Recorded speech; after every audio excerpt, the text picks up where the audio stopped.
त्यामुळे मनसेच्या दीपोत्सवाचं उद्घाटन उद्धव ठाकरेंच्या हस्ते होणार आहे।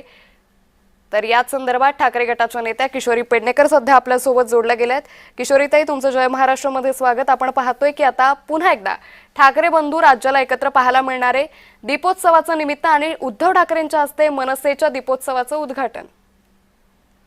दीपोत्सव म्हणजे काळोखातून प्रकाशाकडे जाणं आणि ज्या पद्धतीने या महाराष्ट्रामध्ये काळोख पसरवण्याचं काम चाललंय आणि आजच आपण बातमी ऐकली की आपल्या 91,000 करोडचे 4,000 करोड पुन्हा काढले गेले आणि आता आपण काहीतरी 81,000 करोडवर आलो। हा काळोखाकडे नेणारा मार्ग आहे।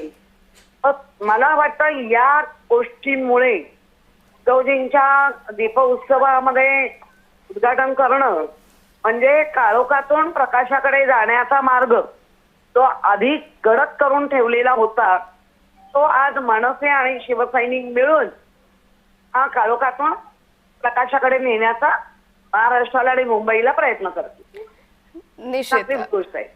निश्चित किशोरीजी, खूप धन्यवाद आपण जय महाराष्ट्र सोबत साधलेल्या या संवादासाठी।